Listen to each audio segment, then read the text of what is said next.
No Jarkko tässä terve. Tänään maistellaan kahdenlaista omenabrändiä. Yksi on Calvadosta ja toinen on Applejackia. Eli ranskalainen ja amerikkalainen tuote. Calvados on mulla tämmöstä kuin Boulard Calvados Paus de Auge. En yritäkään lausua tuota, koska en osaa ranskaa niin huonostikaan. Niin aukastaas tämä ja kaadetaan tuosta vähän maistiaista lasiin.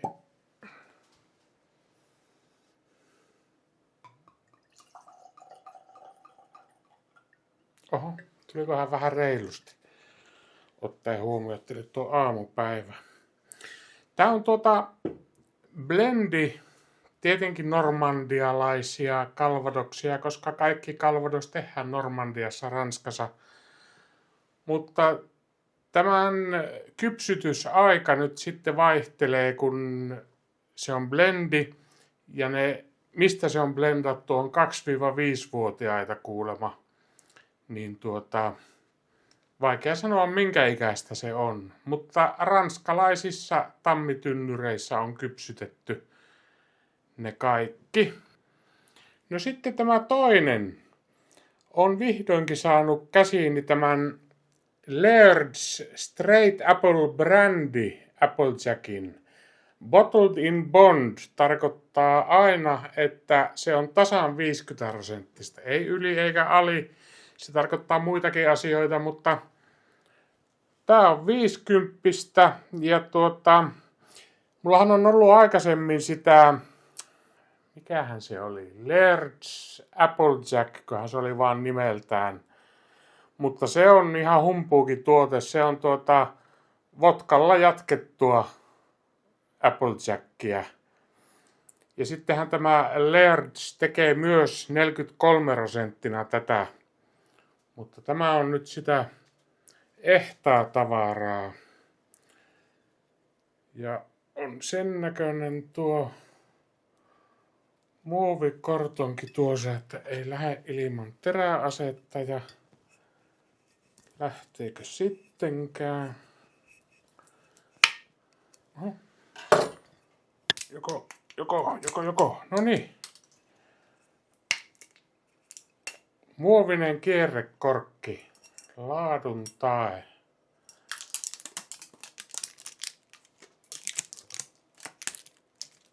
Tuo heti pois rumentamasta ja tuonkin haluaisin kyllä heti pois. Inhoan näitä muovirinkuloita. No nyt. Pistetään nyt vähän maltillisemmin näin aamupalasta vasta selvitty. Näin. Väriero. Ne on aika saman värisiä. Tietenkin tämä näyttää ehkä pikkusen tummemmalta, kun sitä on enemmän tuossa lasissa, mutta en muuten haistanutkaan tuota.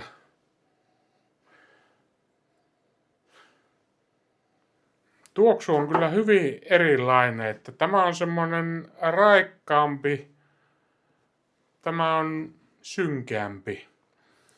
Lähdetäänpä tästä raikkaammasta liikkeelle. Tämähän on tosiaan 40%, että tämä on pikkusen niin kuin laimeampaakin.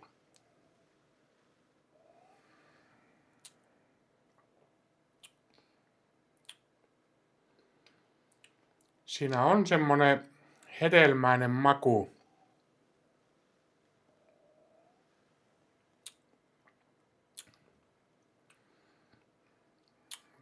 Kohtuullisen makea minun mielestä. Mä en ole Calvadoksia niin paljon maistellut, että osaisin sanoa, että onko ne yleensä niin kuin makeita, mutta tämä ainakin tuntuu semmoiselta vähän makeamman sorttiselta.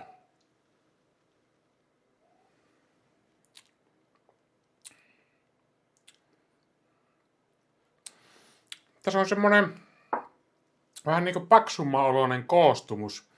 Oikein semmoinen yleellisen oloinen. Alkoholin poltetta on kohtuullisesti, Se on kuitenkin vain 40. Etanolia en kyllä maista.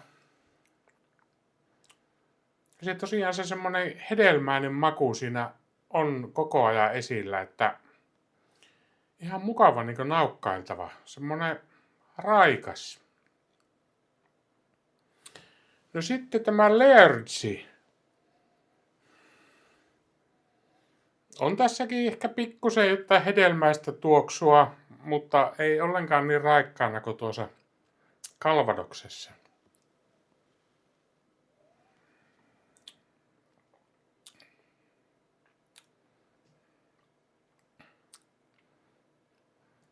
Tämäkin tuntuu niin kohtuullisen makealta, eli onkohan mulla nyt makuaisti vielä niin epävireissä.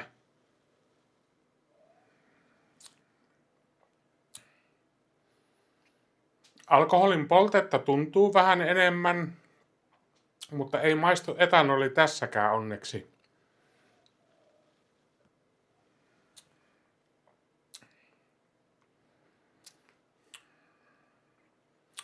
Kyllä tää on kans niinku semmonen oikein niinku ylellisen tuntoinen suussa. Vähän niinku koostumukseltaan paksumpi. Mutta ei tosiaan ole yhtä silleen raikkaan hedelmäinen kuin tämä Calvados.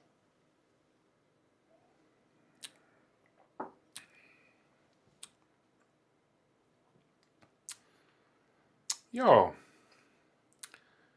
Molemmat on kyllä vallan hyviä ja molemmista tuun tekemään drinkitkin tässä ihan niin kuin oikeastaan seuraavaksi.